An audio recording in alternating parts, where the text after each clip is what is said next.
Since WrestleMania is just this coming Sunday, we decided that we would go back in time 11 years to the first pay per view that I ever watched live, uh, WrestleMania 20. 11 years ago, almost, that this pay per view was. And yeah, we're going back this far because mostly a lot has changed in 11 years. Some things have not, but a lot has changed in 11 years. So there's going to be a world of difference between the stuff that we're talking about on this and some of the stuff that you're going to see Sunday night on WrestleMania. For one thing, we no longer will have any Playboy evening gown matches. Getting ahead of yourself there, bro. Yeah, yeah, I know. um, Before we go into the review proper, though, we are going to just address the 800-pound gorillas right up at the front. And no, I'm not referring to the Big Show. Of course, this is the pay per view with the iconic moment of Eddie Guerrero and Benoit celebrating together in the ring. Spoilers! And, of course, I admittedly, you are going to hear a marked difference for me when I'm talking about the matches involving Eddie Guerrero and Chris Benoit compared to some of the other matches. A lot of my snark is probably just going to drop off at those points. Because, honestly, I watched those matches a different way when I rewatched WrestleMania 20 uh, yesterday, as of the recording of this, than I did back 11 years ago. And that is because of their eventual respective fates. You know, Eddie Guerrero's tragic death and Benoit's murder suicide. Benoit murdering his family and then committing suicide, should I say. I cannot watch those parts of the pay per view the same way again. So, if a lot of my snark drops off, then, if I'm visibly not excited, or audibly rather, not excited about those matches, I'm just letting you know right off the bat, this is why. Those matches have a different feeling for me today than they did when they first aired. And I know anyone who watched WrestleMania 20, if you do go back on the WWE network and watch those again, you probably have the same feeling that I do.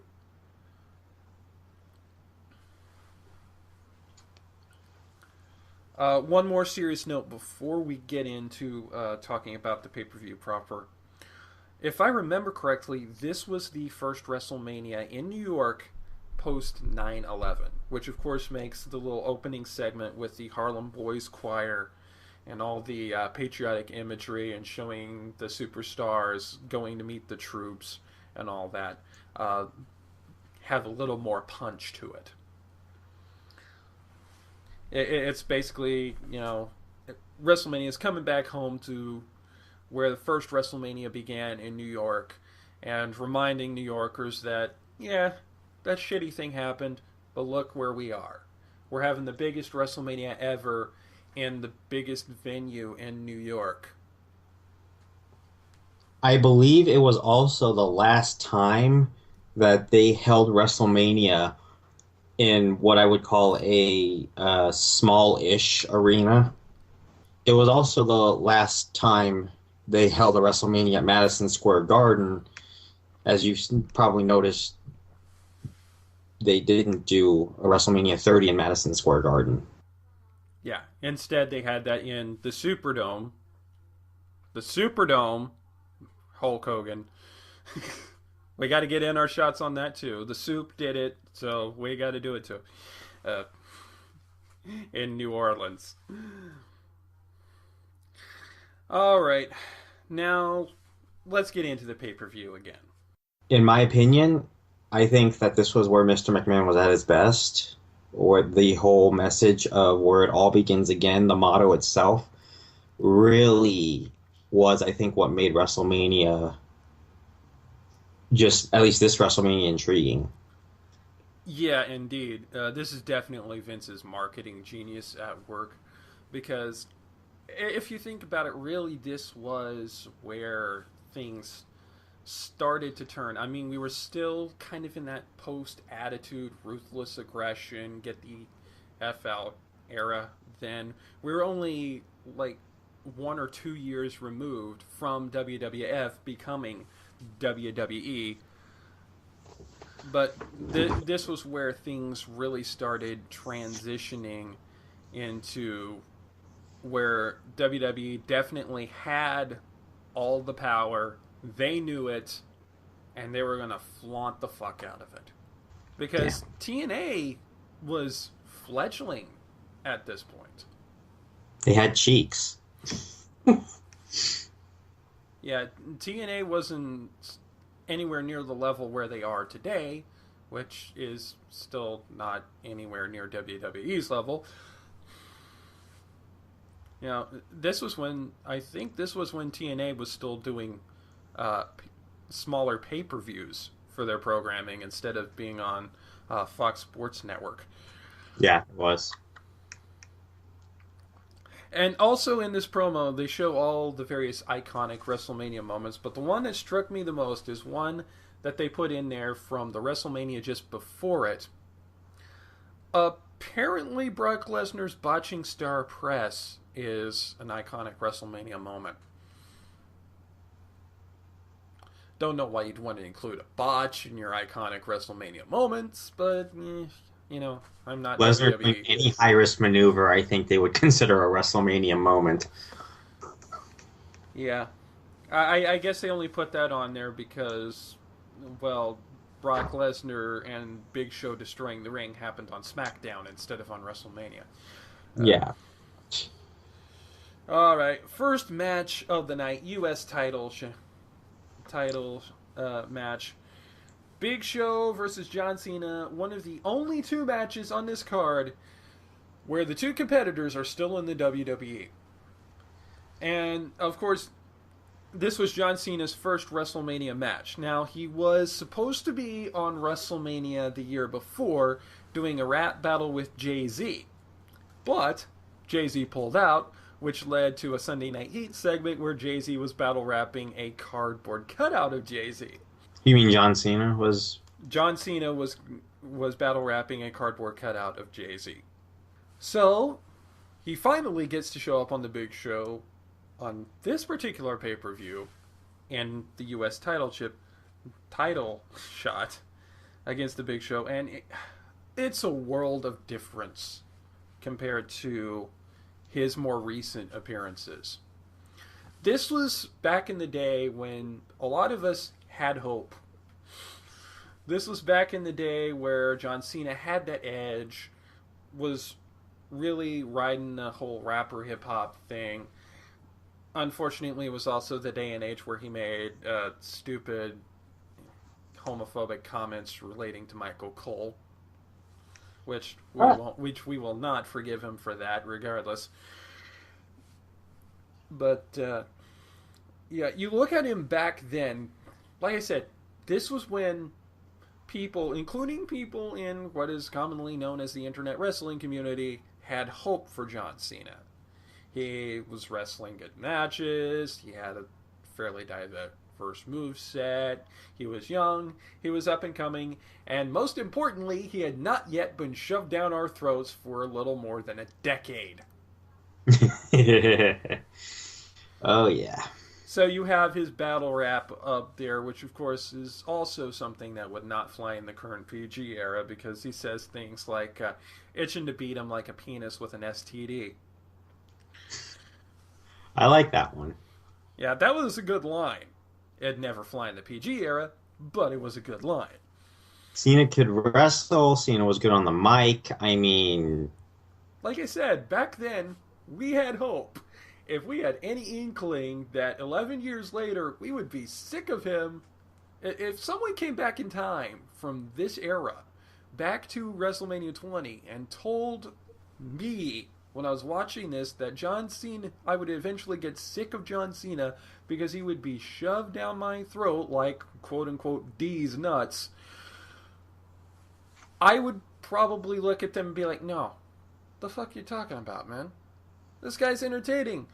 And then that person would just laugh, walk off, and say, you'll see. You will see. Or someone could tell you that 8 years from that moment, I think it's eight, no, 7 years from that moment, he would look like a giant bowl of Fruity Pebbles.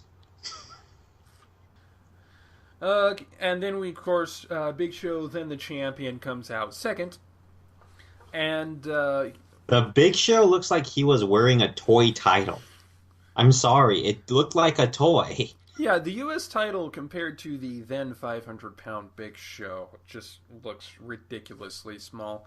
And of course, this was also back in the day when his theme song had more that bluesy rock vibe to it, which personally I actually prefer. I no, I like the newer theme better. I remember when the newer theme came out, I was like, yeah, this is a theme song for him. Yeah, I like the I don't hate the more modern kind of, for lack of a better phrase, Theory of a Dead Man kind of version. I don't know what the band who the band is that actually does it, but it sounds kind of like the style of Theory of a Dead Man to me. But the I just like that old bluesy rock version better, kind of the Stevie Ray Vaughan kind of version.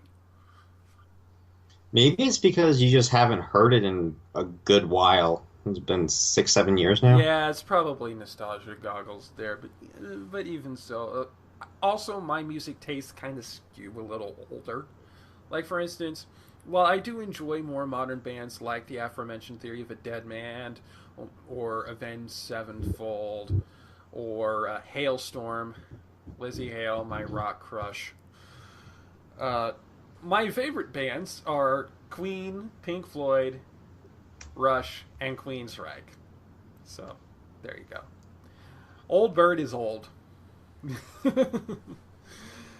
Basically, John Cena ended up winning the United States Championship here in what I would consider was, at least in my opinion, the first of two precursors that would lead us to WrestleMania 21. It's sort of like, it would start a long storyline. One thing about the year 2004, I feel like there were two storylines that highlighted the entire year.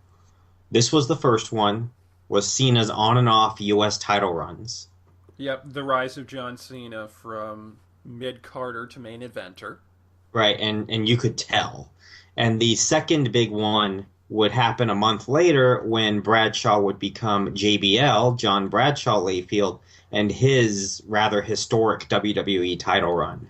Yeah. Which, My opinion, I felt like these two storylines were created well in advance, as in like we knew exactly.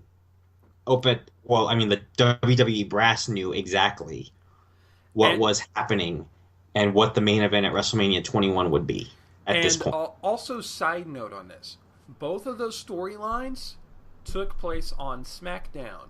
Who was in charge of booking SmackDown at that time? Oh, just this little guy by the name of Paul Heyman. What can I say? Uh, I think he knew, the booking staff as a whole knew at this point at WrestleMania 20 that at WrestleMania 21 the main event was going to be Cena versus someone for the WWE Championship. And I think it was within a month, I think, when Eddie Guerrero gave his endorsement for JBL to be champion back in, I think, May or late May, early June was what they said of this year. They knew right then and there was going to be JBL and Cena, WrestleMania 21. Also, a little bit of a side note. Having not watched WrestleMania 19, I have no idea when exactly they started doing this. But this is the first WrestleMania that I had noticed where they started using LED signboards on a regular basis. And of course, this being 2004, it being relatively new technology, it's kind of limited compared to some of the stuff that you see them doing right now. For instance, we're a long ways away from when we actually have LED signboards on the ring aprons to help easily indicate what show is being shot at any given time. So back here in 2004, we just have, like this little signboard on the TV side of the ring with a little graphic. You've got some LED signboards near the entrance for the set, and they only did this for like the big events. They didn't have such things set up for Raw or SmackDown just yet. Fast forward 11 years, and you've got them on Raw, you've got them on SmackDown, you've got them on Superstars, main event, you've got them over at Full Sail University for NXT shootings. They're bringing them with them to. They brought them with them to Cleveland and to San Jose for the special NXT shows being done there. Technology marches on, and WWE's been, pretty keeping in step with it. Anyway, as David mentioned earlier, of course, John Cena won. He won by blatantly cheating, which, of course, you would normally associate with Eddie Guerrero rather than John Cena, but we'll get to that part a little bit later. Honestly, sometimes I actually have a problem with faces cheating to win. It's not always done well. In fact, a lot of the time, it's not done well. When it's done well, it is when it's not super, super blatant. When it's really just revealed at the last possible minute, at the last possible second to be, a wily, hashtag lol too wily for you moment. That's with the numbers 2 and 4, by the way, if you actually want to use that hashtag.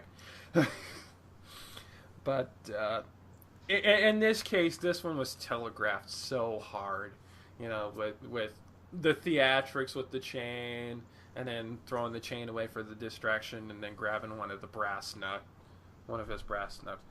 This one was telegraphed far too much, and while it worked and did make for an exciting end to the match, and also kind of a logical end to the match given the difference of size between the two,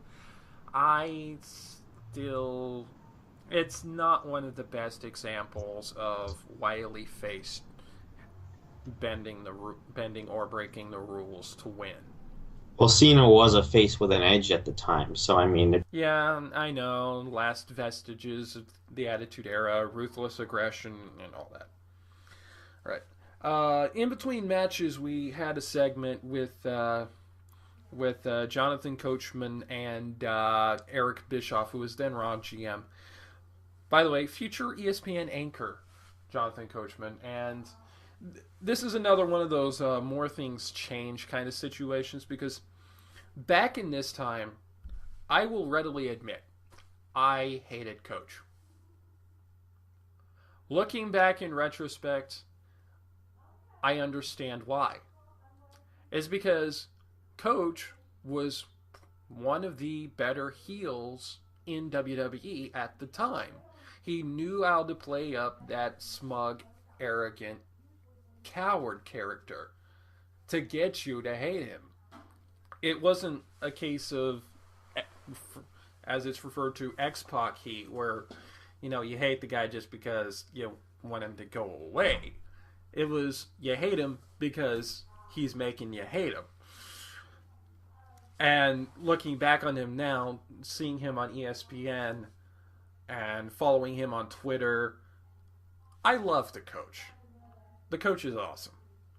And I respect him so much for what he did in the WWE now.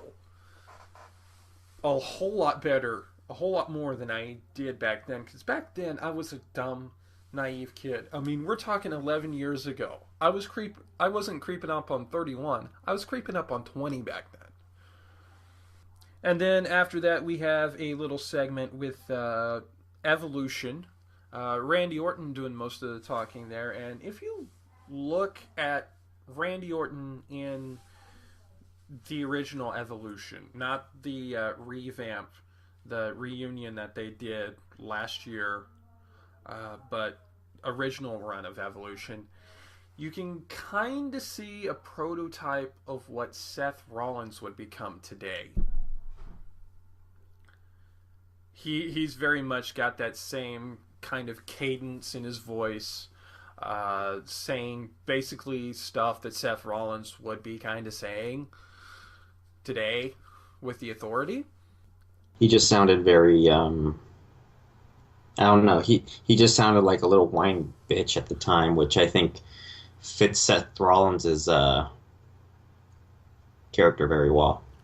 Yeah, like I said, a lot of the stuff that Randy Orton did in Evolution is kind of reminiscent of what Seth Rollins is doing today with the Authority. You know, it's smug, cocky little bastard who knows he's got all the backup that he needs standing right beside him. In Randy Orton's case with Batista and Ric Flair, and Seth Rollins' case with J&J Security, Big Show, and Kane. So that's one of those the more things stay the same kind of Still things. kind of wish the Intercontinental title was on the line, though. Still kind of wish the Intercontinental title was on the line, though. Yeah, but I can kind of understand why, because they did have that storyline built up there with him, with Mick Foley, and tangentially with The Rock. Next up, we have the Sudden Death Fatal 4-Way Tag Match, which, of course, we will be seeing one of those this year, actually. We don't see these very often. I wonder why. Maybe it's because back at the time when this happened, and by the way, there were two of these, one of which we'll talk about later, uh, there were actually a fair amount of tag teams on each show. For instance, on the Raw side, there were the champions, RVD and Booker T. Uh, there was, who was involved in this one? La Resistance, Cade, and oh God, what was his last name? I'm trying to remember because this was the Raw Murdoch? one. Caden Murdoch?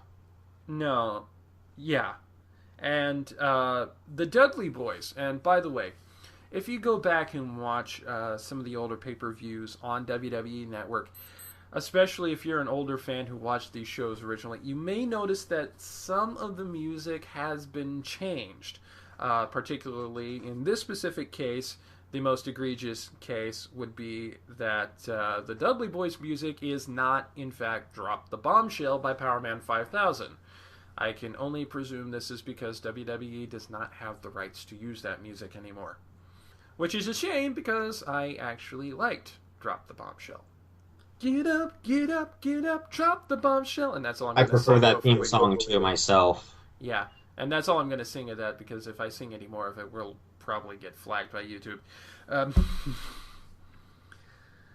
yes, these were the days when tag teams were thrown together. Oh, wait. Yeah, we had the thrown together tag team of Rod Van Dam and Booker T.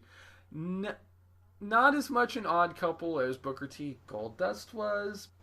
And that's really all that really has to be said about this match. It was a pretty good match, I would say. It wasn't horrible. But in between this, we have something that I most certainly do not miss. A segment involving the constantly horny old lady duo of Fabulous Moolah and Mae Young. Now, I know they are very great, iconic women's wrestlers. I respect them for that. And I respect their legacy for that. I hated these segments, though. I hated that they did this year after year after year after year after year after year. It's like, okay. I think they finally stopped when Mae Young died, I think right? they still did it a little bit with Fabulous Moolah, but still, okay, we get it. They're hypersexed old ladies. Ha ha ha! It's so funny. Now shut up about it.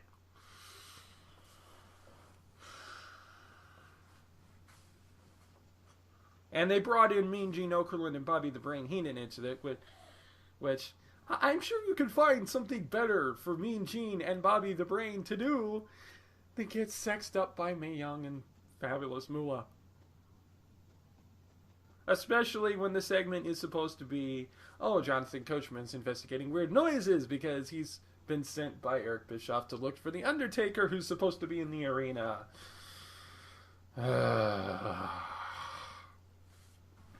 And speaking of iconic figures in horrible, horrible spots, I am a huge fan of both Chris Jericho and Christian, and I'm a pretty good fan of Trish Stratus.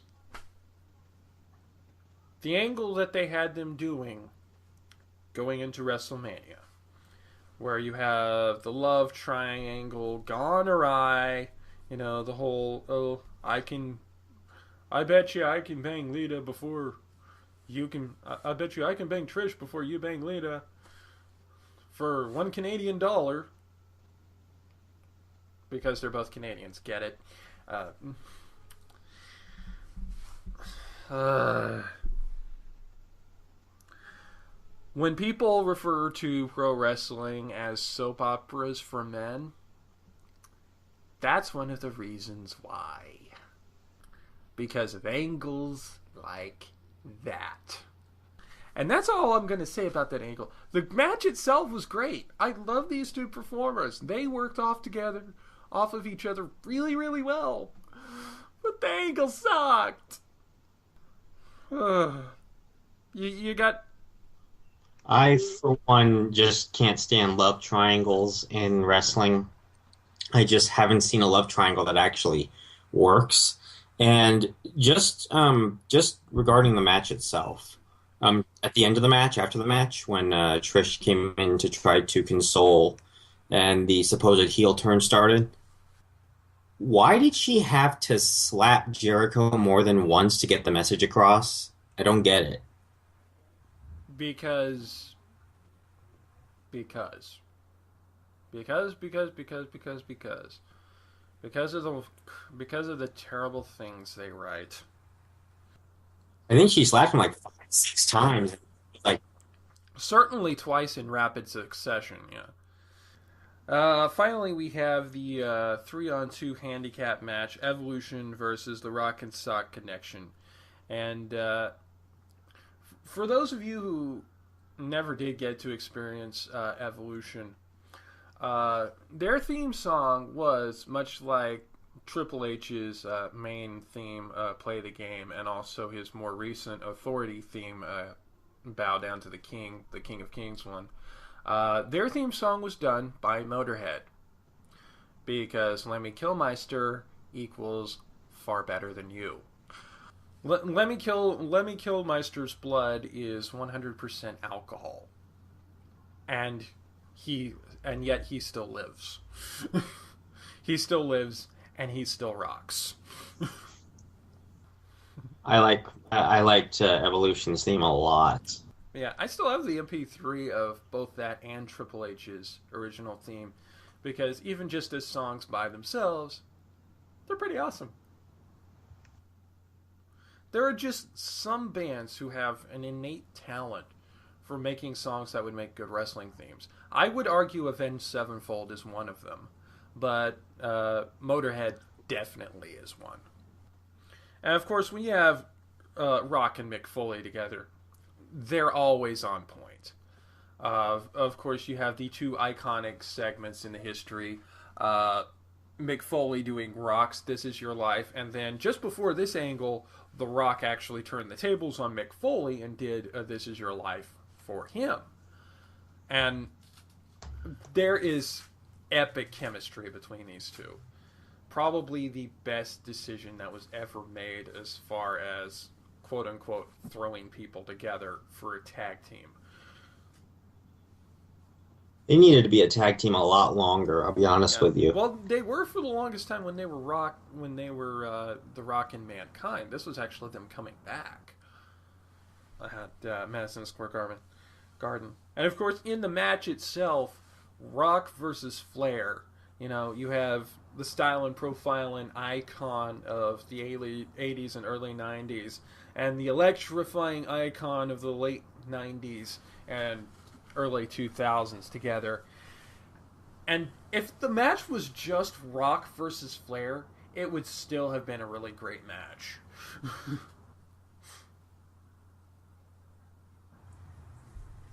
I mean, of course, adding in Batista and Randy Orton and Mick Foley into it did make it a really good match in its own right. But if it was just Rock versus Flair, it still would have been fantastic. Especially Rock at this point where he wasn't yet far too Hollywood, for lack of a better phrase.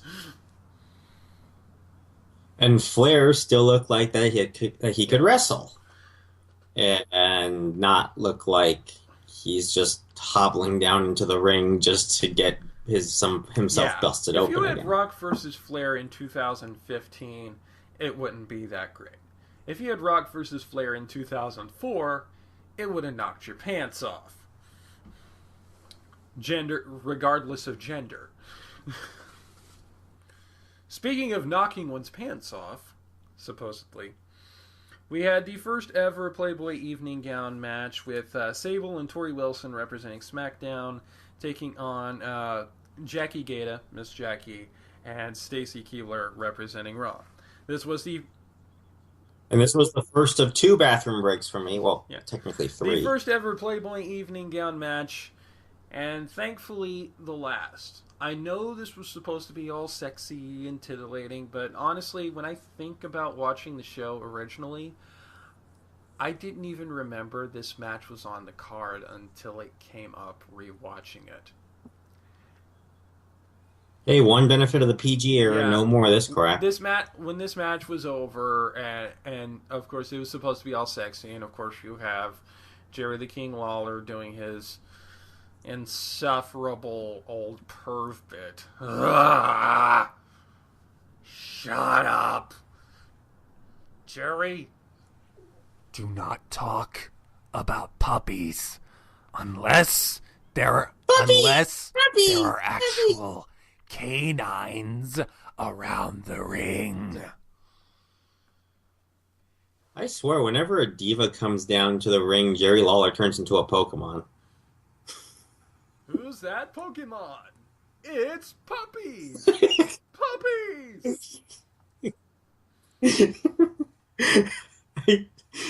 I, I'm sorry. Well, one thing I wanted to note though regarding this match, I find it really sad that Tori Wilson is like just Yeah, forgotten side note. Well, as back a then, whole. I don't think any of us really took Tori Wilson seriously. Myself included. I will completely admit fault on that. But there was a few years ago that she was on this rather short lived NBC reality show called I'm a Celebrity, Get Me Out of Here. And I remember watching, along with my parents, some of the physical challenges. She and Lou Diamond Phillips totally rocked the fuck out of the physical challenges. I mean, at seeing those, I'm like, mad respect, girl. Mad respect. I have like Jonathan Coachman, I have more respect for Tori Wilson from her WWE days now than I did back then. But this match is supposed to be this little light, fluffy, kind of titillating thing. And after the match is over, I look down, and Little Bird is still in his little state. And I'm like, I think that the problem with Tori Wilson and the reason why she's just suddenly forgotten, I feel, is because of matches like this. She was put into, I think, way, way too many of these matches. Definitely more than probably Trish and yeah, Lita yeah, she was combined. kind of treated much the same way that Molly Holly or Gail Kim or Trish or Lita were, or this day how the ladies in NXT are being treated. Alexa Bliss, Sasha Banks, Charlotte, Bailey, Becky Lynn. If she was treated that way, I think Tori Wilson would be looked upon a lot favorably. Instead, one of the things that most people probably think of when they think of Tori Wilson to this day is the horrible angle with her father and Dawn Marie. But I think as far as like females go, she has to be the third most significant WWE diva of all time behind Trish and Lita. It's just a real shame that not many remember her. Actually, I think more people now remember Stacy Keibler just because of her Dancing with the Stars Yeah, role and than and like I they said, do her post of Tori. WWE career pretty much consists of that one reality show. Although, like I said, if it were not for that reality show, I would not have nearly as much respect for her as I do to this day. Anyway, moving on to something else that's never been done before and also never done since, unless you account for the fact that it's basically just a glorified gauntlet match. Excuse me. The Cruiserweight Open, featuring Should have been a battle featuring royal, by the 10 way. cruiserweights, uh, only one of which is still a competitor in the WWE today. That being, no, not Rey Mysterio, but amazingly, Jamie Noble.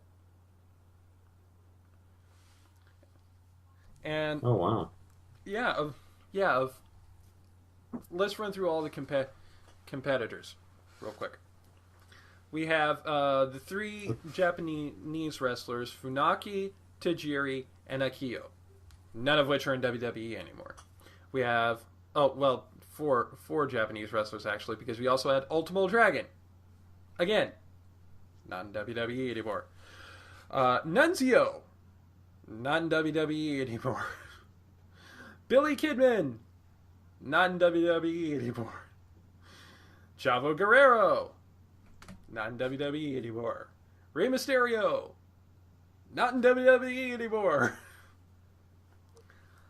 Jamie Noble, part of J&J Security, so he's still there. But oh god, I can't even remember who the 10th person was. I can't. I Ultimo already Dragon, mentioned did you Ultimo already add Dragon. him? Okay. It wasn't Paul London. I would remember if Paul London was in this match. Yeah, Keep it going. wasn't Paul London. I would remember if Paul London was in this match because let's face it, I am an insanely big Paul London fan. Uh, I I used to have his Ring of Honor original Ring of Honor DVD. I don't know if I still have it because, well, moving a few times, things tend to shift around. Yeah. God, for the life of me, I cannot remember who that 10th person is. But regardless, whoever that 10th person is, not in WWE anymore. Only Jamie Noble is. Amazing, ain't it? And actually, the storyline of this was that really there was kind of a feud at the time between Chavo, with Chavo Sr., his father, and Rey Mysterio. This would have been a one-on-one match, but for some reason WWE said nope. Although it really shows the depth of the roster then versus the depth of the roster now. Because you're not going to be seeing anything like this for any of the titles in this day and age. The Intercontinental Championship ladder match notwithstanding. I still wish that it could have been a battle royal. Well, I have mixed feelings about having battle royals for titles. I always feel like when you're going for a title, it should be at the most four competitors at a time going for it if you have a solid storyline reason. Having a battle royal for a title works on on basically just one occasion if the title is vacant. And even then, for some of the higher titles, like the WWE Heavyweight Championship, you don't do anything like that for that title because that title is supposed to have the most prestige, and honestly, winning it in a battle royal kind of cheapens it a little bit. The cruiserweight title, maybe you could get away with it, but I would still prefer it to be, if you can for storyline reasons, have it at most be a fatal four-way. Speaking of cheapening Oh matches, yes, time for the cheapest of the cheap matches of the night. when most of us think of WrestleMania 20, we think of likely two things. One, of course, being the aforementioned Eddie Guerrero and Chris Benoit thing. The second being arguably one of the worst matches in WrestleMania history for a great deal of reasons. Brock Lesnar versus Goldberg, with Stone Cold Steve Austin as the guest referee. To be fair, the storyline going into this match was pretty darn great. You have Brock Lesnar getting mad that his epic match with Kurt Angle at the Royal Rumble got sidetracked by the Royal Rumble, and specifically Goldberg being the number 30 entrant in that Royal Rumble. So he goes in during the Royal Rumble match and gives Goldberg this huge F5, which leads to him being eliminated. Then you have the next pay-per-view after that, No Way Out. Stone Cold decides to give Goldberg a ticket, a front row seat ticket to that pay-per-view. So Goldberg's there on the front row, and during the Goldberg or the Brock Lesnar Eddie Guerrero match, he goes in while the referee's down and spears the fuck out of Brock Lesnar, which Eddie Guerrero capitalized on to become the champion. So you have Brock Lesnar, Goldberg sniping at each other, two combustible elements gearing up for a match at WrestleMania, and then you have the additional element of Vince McMahon making Stone Cold Steve Austin the guest referee because he's probably the only person in the WWE who could keep order between these two combustible elements. And then you have Brock Lesnar deciding to troll Steve Austin. And that is where things started to go off the rails. I get it. If you have a special guest referee, you kind of want to maybe create this air that he might, especially when it's someone as volatile as Steve Austin is, you kind of want to give this air that he might not entirely be impartial.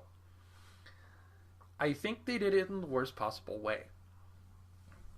Because basically, for that the whole last few weeks before WrestleMania, it was exclusively Brock and Austin, with Goldberg nowhere to be found.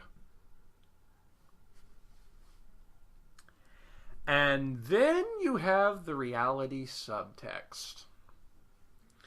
Because going into this match, Goldberg's contract was up, and he was likely not going to re-sign. And you have Brock Lesnar getting out of his contract so that he can go play with the NFL.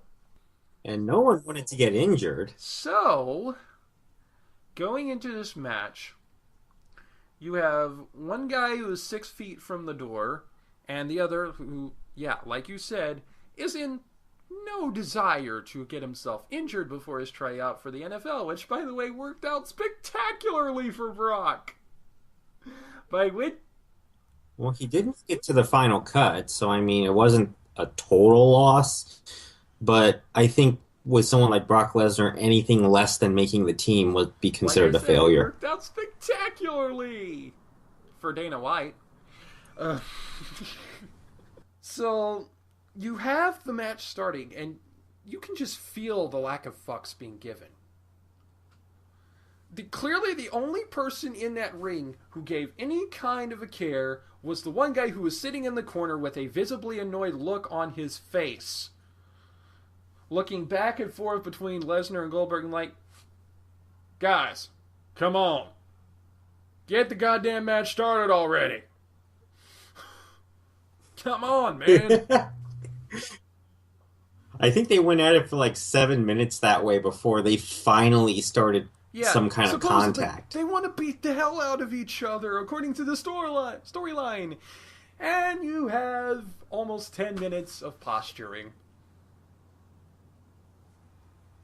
They totally looked like they wanted to get it on. And then you have the Totally. match itself, and it's once the match gets started, it's rest hold, rest hold, rest hold, rest hold, test of strength, rest hold, spear, jackhammer, pin.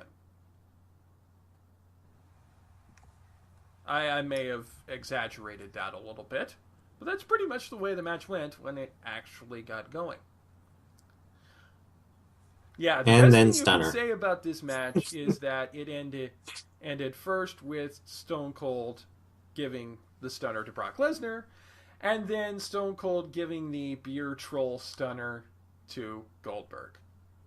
When people are more excited for seeing the referee beat the hell out of the two wrestlers than for seeing the match that preceded it, you know you done fucked up.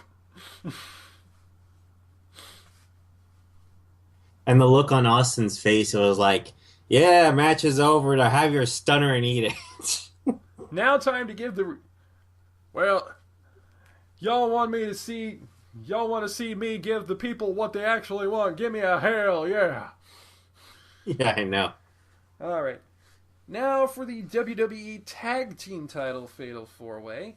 Once again, the only competitor in this match that is still a regular part of the WWE to this day is the artist formerly known as Bradshaw. You have the self-proclaimed world's greatest tag team, Charlie Haas, Shelton Benjamin, both not in WWE anymore. You have the APA, Ron Simmons, not in WWE, at least in an on-screen fashion anymore. Oh God, who are the other teams? Who are the other teams? The Bashams, not in WWE anymore. And oh God, I cannot remember the other team, but I can remember they're not in WWE anymore. But yeah, the, I know I keep harping on that thing, but seriously, that just goes to show how different the WWE today is from WWE 11 years ago. On this total pay per view, only about 10 people out of something like 40 people who wrestled on this match, wrestled matches on the show, are still in WWE in one capacity or another. And about half of those aren't even wrestling anymore. It has been 11 years, though. I mean, I think I heard from somebody that the average lifespan of a wrestler's career is like 20 years. So, But anyway, unless you're Ric Flair, then the average lifespan of a wrestler is probably about I remember. 200. I remember who the other team was. Scotty 2 Hotty and Rikishi. Which, by the way, Rikishi not in WWE anymore, but he is going to become a Hall of Famer this year. And they were also the champions, and they walked out keeping their belts intact.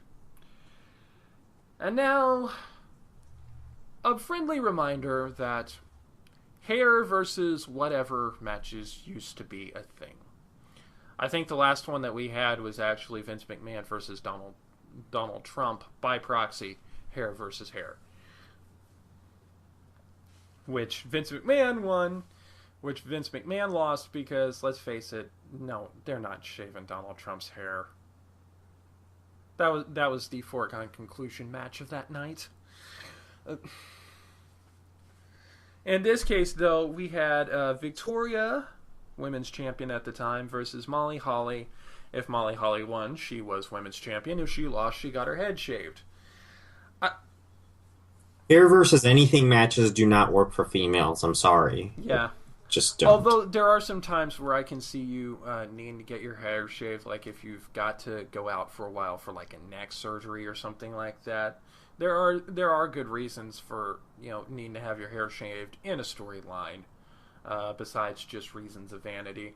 Little side note on this: I am probably one of the few people in the world who will openly admit to this, but back in this day, with all the beautiful, wonderful, hardworking divas that were on the WWE roster, the one I had the biggest crush on was Molly Holly. And I know they like to play up lots of storylines. Oh, she's fat. She's not attractive. I I still to this day have a crush on her. I, for one, hate when seeing on TV people saying that another person who looks regular or just not as skinny as the others is considered quote unquote fat. I actually talked about this with Daisy, one of my close friends, one of my close family friends, and she didn't quite understand it either. Like, she looks at plus size models on TV and tells me they are not plus size. It's ridiculous. It really is. It's the way that society looks at women in the media, and they have to be like bone thin, skinny in order to be accepted as regular in the media, which is ridiculous by virtually any count. It's finally starting to break away a little bit, but it's still there. It's still very prevalent. And I'm sorry, it's disgusting. And this is one example. Molly Holly is not fat. And anyone who thought Molly Holly was fat needs to get eyeglasses, or if they already have eyeglasses, Yeah, they need to get them checked. and shooting forward a little further forward in time, two of the other divas that I've had really huge crushes on that are not, shall we say, Hollywood attractive, but are still very gorgeous women in their own right. Beth Phoenix, uh, Oh yeah. Beth Natalia Phoenix Neidhart, definitely. and soon to be coming to NXT, Dana Brooks. I'm kind of glad that WWE is taking that kind of a direction. And I think to a point, most of the divas on NXT, Charlotte and Sasha Banks especially, I think, would probably not pass as normal by the diva Yeah, standards back then. So I'm really glad that they're taking a yeah, different type of standard to, yeah, yeah. Sasha Banks probably. people, all right. Sasha Banks looks, to me at least, looks pretty skinny. Would probably not pass as a regular weight Yeah, diva probably back the then. closest in the modern era, at least on the NXT side, that we would have to kind of, for lack of a better phrase, the old school divas would be um, Alexa Bliss. Bailey? Oh, I was gonna say Bailey looks pretty skinny. Well, yeah, Bailey, but she's also not conventionally attractive either. Yeah, she's not. She's not. No, she's The not. But okay, Becky. I We really the closest we would have would be Becky Lynch and Alexa Bliss. probably not Becky Lynch. Well, I'm not 100% sure about it's Lynch. kind of along the same Yeah, Alexa lines as Bliss Lita definitely. for Becky, really. Definitely Alexa Bliss, but even in Alexa Bliss's case, she doesn't look as skinny as a Tori Wilson or a Stacy But yeah, Keibler. I will readily admit a large degree of probably my crush on Dana Brooks is because she's kind of got that little Amazon thing going on, which is probably along the same reasons why one of my favorite Sailor Scouts is Makoto. Second coming of I Beth hope so Phoenix there. because yeah, she was competing in the Arnold Schwarzenegger Miss Olympia competition while they were there at the Arnold Classic, and apparently she's going to be coming into NXT, and I am freaking hyped because girl's a stunner, and I look forward to seeing what she can do in the ring. Yeah, this is why I think, I'm really glad that WWE's taken this direction. I don't know if this is because Triple H is pushing it, but if it is, I think this is just another reason why they need him. Another very happy reminder here of the days when Paul Heyman had actual power in the WWE. Of course, we are currently in what is commonly referred to as the reality era, wherein a lot of the storylines take on elements from the wrestlers' real lives.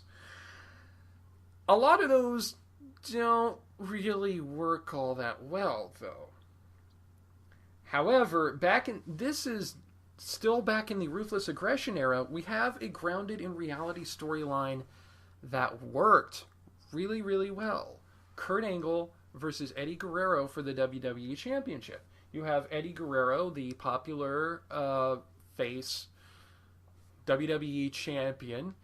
His gimmick back then being he lies, he cheats, he steals, but he's honest about it. And I loved that. That I'm sorry. I was like, that and was he's damn hilarious. entertaining It's while he does it as well. I know it's amazing because I think he was like the only like non-edgy face that openly cheated and lied about it, but that's because Yeah, that was his gimmick. and of course he did have his issues with drugs and alcohol in the past, but at this point he was well on the path to being reformed, and this was still several years before his unfortunate passing. So it looks like basically he had cleaned up his life. He was looking forward to a good long life ahead of him, and lying, cheating, and stealing notwithstanding, he was becoming a role model for people. This was actually, I think, a little less than 2 years before he passed away, and I remember a lot of people telling me that you couldn't get away from that kind of a lifestyle that he had without some kind of repercussions, and we would learn later on that that is Yeah, absolutely even true. even though he was clean, his heart was still damaged from the drugs that he had done, and that unfortunately led to his demise. But at this time, he was a hopeful story. And then you have Kurt Angle, the all-American heel, arrogant heel, who looks upon Eddie Guerrero, looks upon his past, and is like, "Do we really want that as the WWE champion? Why are we having that as a WWE as your WWE champion when you could have someone more wholesome like me?" Oh, jeez. Like I said, it took the element of reality of Eddie Guerrero's past storylines, and you have two great wrestlers here being pitted up against each other, with the interference of Paul Heyman as well, inserting himself into it a little bit. Because let's face it, Paul Heyman is entertaining. Paul Heyman equals ratings. Let's face it. And you have that going into this match, and you've got a great storyline headed for a great match, and the match lived up to that. It was a really great match. You have, of course, Kurt Angle, the mat technician, and Eddie Guerrero, who can also work on the mat really well, but largely trained lucha libre style. And then, of course, you have the end, where after putting on the ankle lock, Eddie Guerrero is untying his boot, and of course, partially being sold very well by Taz and Michael Cole, is the supposition that he's untying his boot because, maybe his ankle's been broken, maybe his ankle's swollen up, he's needing to loosen his boot so that it's not quite so tight on there, not quite as painful. And then Angle goes to put on the ankle lock once again, and Eddie Guerrero kicks the boot off and rolls him up for a schoolboy for the cheating win. See, that's what I was talking about earlier. The best wily face cheats, hashtag lol too wily for you, are the ones that aren't revealed until the last possible moment. Of course, you get the iconic one. Where Eddie Guerrero would, have the chair, toss it to the guy, and then lay down, and the referee would turn around and make the other guy go DQ because, by all appearances, it looks like Eddie was the one who got smacked with a chair. And while that was Right. telegraphed a little bit, it was still the reveal is what sells it. Unlike earlier with Cena's, cheat to win. That's also why I have problems with the time that was done in Last Man Standing matches twice. First with John Cena, then with Alberto Del Rio, where they win a Last Man Standing match because they literally prevent the person from standing up by taping their legs around the ring post. far too telegraphed, really exceptionally cheap, and you don't have the reveal payoff there. It's just, oh yeah, doing the thing, doing the thing. No, it's not illegal. No, no disqualifications. Remember, doing the thing, doing the thing, doing the thing. You you don't get the good playful cheats like this anymore. You get the highly telegraphed ones. Unless you're a heel, in which case, of course, you get the ones out of nowhere for the pure reason that you need to keep the person who is involved as a steadfast heel. Rusev versus Cena at Fastlane. Oh man, I I'm gonna be honest with you. Eddie Guerrero was one of my favorite wrestlers in WWE. I felt really bad when Guerrero uh, died, and I felt really glad when he finally won this championship. I was almost a little afraid that he was going to lose it, actually, at this Yeah. event. And he did not. He went on to hold it for at least a little bit longer in his great feud against JBL. And that's a part of his legacy that will live on forever. Eddie Guerrero's legacy will live on forever. Another person's legacy, unfortunately, was tarnished by the way he went out, but we'll get to that in a little bit later.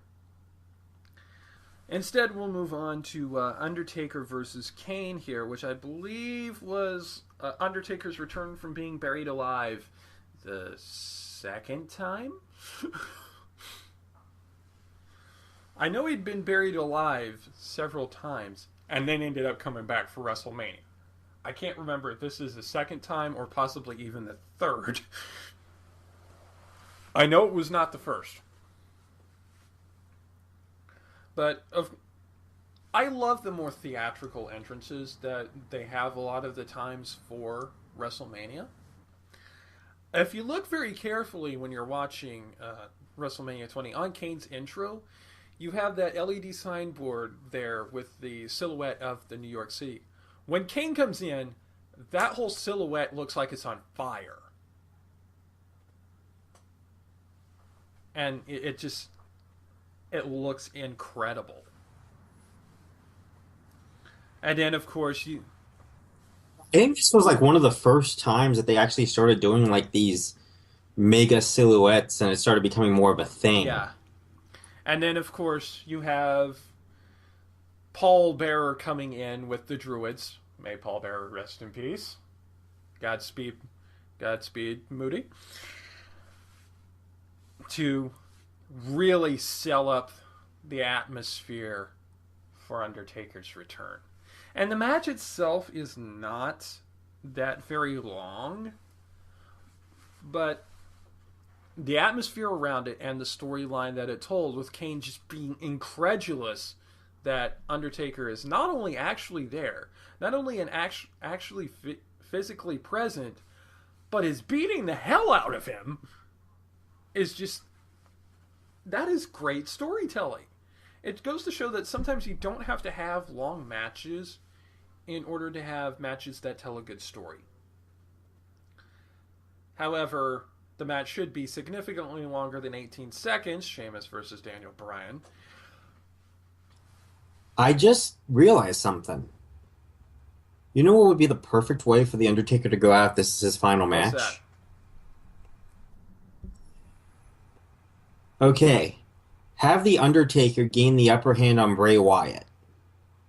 And Bray Wyatt is pretty much down for the count after a series of three tombstones, because as we all know, you have to do your finisher three times at WrestleMania in order to win a match.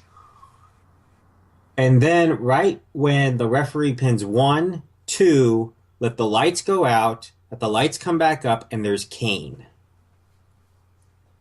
And Kane attacks The Undertaker, knocks him out, lays him to rest.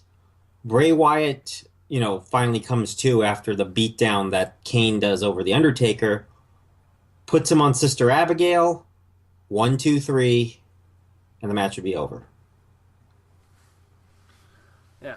kind of implying maybe that Bray Wyatt's allied himself with the Authority. Either that, or I think just in a way, kind of put a close to the whole Undertaker Kane brother storyline as well.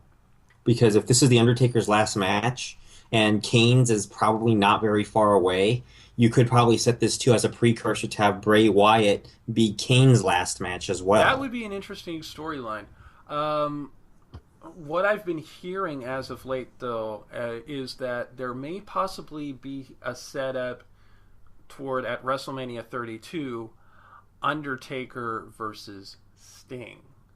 Which, even if Undertaker does lose at WrestleMania, that is still going to be a match for which people are going to be hyped to hell because you've got the biggest icon of the 90s and early 2000s in WWE going against the icon of WCW. Of course, Eh, it will largely depend on how Undertaker looks and feels in this match, I guess we'll know what direction they're going to go following the Wyatt and Undertaker also match. following Sting Triple H. Probably, yeah. And now, ladies and gentlemen, for the match that WWE would like you to forget happened to the point where if you're watching this pay per view on the WWE Network for $9.99 a month, you will notice that there are little markers for the special moments or and the beginnings and endings of each match on for each and every little segment on WrestleMania, except for the main event. Although amazingly, this pay per view is in fact uncut. All the storyline stuff involving Chris Benoit is intact. Of course, you really can't cut it out because Benoit is such an integral part of this pay per view. But even so, as I mentioned earlier, watching this match now is wildly different now than it was in 2004. And aside from knowing Benoit's fate, knowing what he did to his family and to himself, the other major reason why this match feels different now is because of how WWE treats blood in matches. Back there in 2004, you know, still ruthless aggression era, still not far removed from the Attitude Era. Bleeding in matches was still fairly commonplace even for a few years after this. So having Triple H busted open, having Shawn Michaels' face entirely covered in blood, it weren't no thing. Today in the WWE, if you do that without special dispensation from above on high, you're going to get fined, possibly even suspended, because the violence has been toned way down. Also, because of concussion protocols, there's no chair shots to the head anymore. It's a lot different experience. Matt, if you're someone who's grown up in the current environment of the WWE and you go back and watch some of these older pay-per-views and you see these people drenched in blood, it's going to be kind of shocking to you. If you grew up around the Attitude Era, as I did and as David did, then it's Right. going to be, completely different. It's going to be a completely different kettle of fish. Of course, the end. It was a really great match. Of course, again, my feelings of it have changed. I don't have the childish wonder about this match that I did. I find myself rooting more for Shawn Michaels than I did when it originally aired back then. And the celebration afterwards, where you have Chris Benoit holding the title with the rain of confetti, and you have Eddie Guerrero coming in to hug him and congratulate him and celebrate with him. knowing that only one of those men became a Hall of Famer and that one of those died in disgrace and one of the most horrible events to happen in wrestling in probably ever. It replaces childhood wonder with just sitting there in awkward silence. I think whenever I see anything regarding Chris Benoit now, it's kind of makes me feel a little uncomfortable. And of course, what makes this even worse is knowing that part of Chris Benoit's start of darkness, if you'll pardon me blatantly using a trope there, happened because Eddie Guerrero died. Eddie Guerrero was his best friend in the entire world. He knew Eddie for years. He had worked with Eddie in so many different places. So when Eddie died, a part of Chris's soul died with him. I honestly believe that if Eddie Guerrero was still alive, Chris Benoit may not have had that horrible end. Maybe he would have ended up committing suicide, but I don't think he would have killed his family.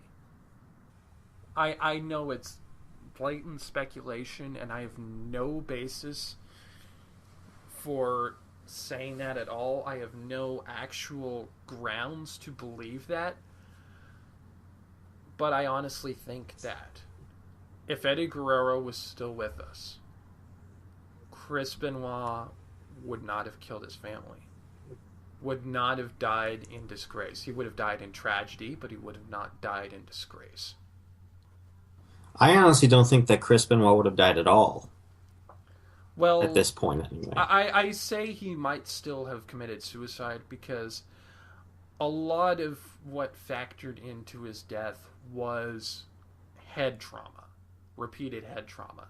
And keep in mind, this is before concussion awareness was a really, really big thing.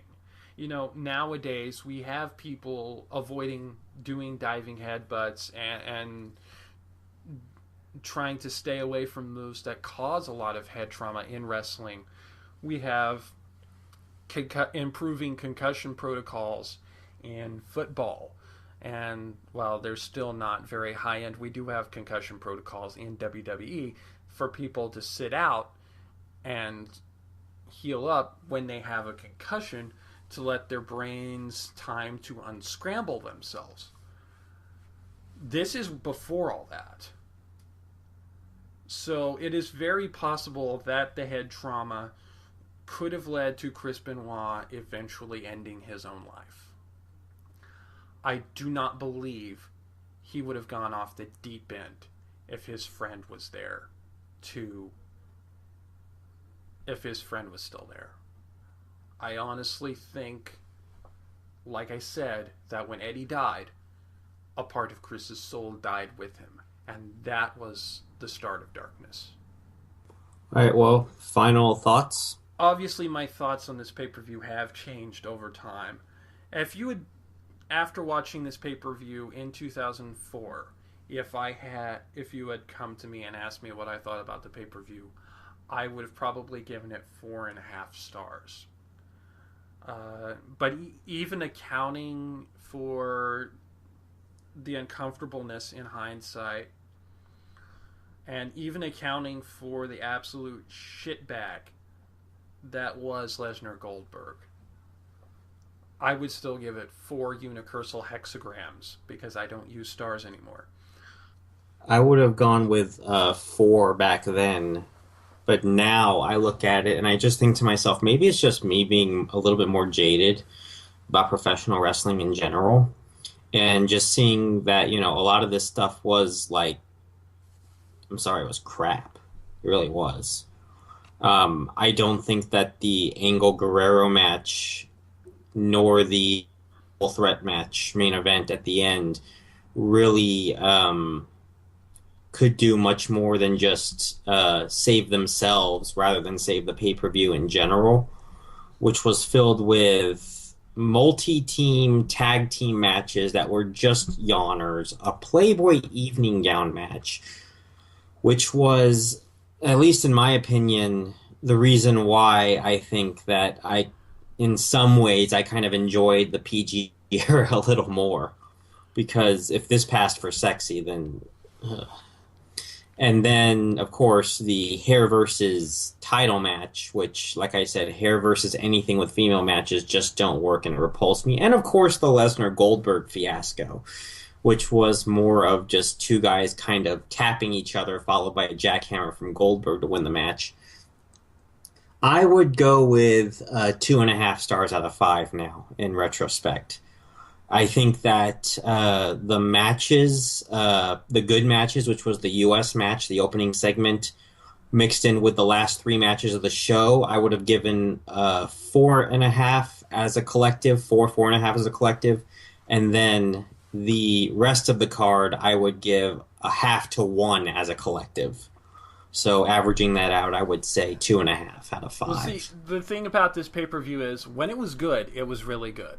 When it was bad, it was mind-numbingly bad. All right. I hope you enjoy WrestleMania Just Push Play. Of course, if you ever want to go back and watch any of these past WrestleManias, you can do so on the WWE Network. And just push rewind. Yeah. We may do future ones of this in the past. We wanted to start with this one mostly because while it's not the first WrestleMania, it is the first WrestleMania, at least for me. It's where I started. If we ever do another one of these, I would like to do one, the only WrestleMania that has been in my hometown, that many would consider the first or second worst WrestleMania of all time, depending on who you ask. All right, folks, until next time, I am Jeremy at Shadowbird712. And I am David at Zero Sage Harpoya. Until next time, this has been a retro review where it all gets reviewed again. Later, y'all. Bye, everyone.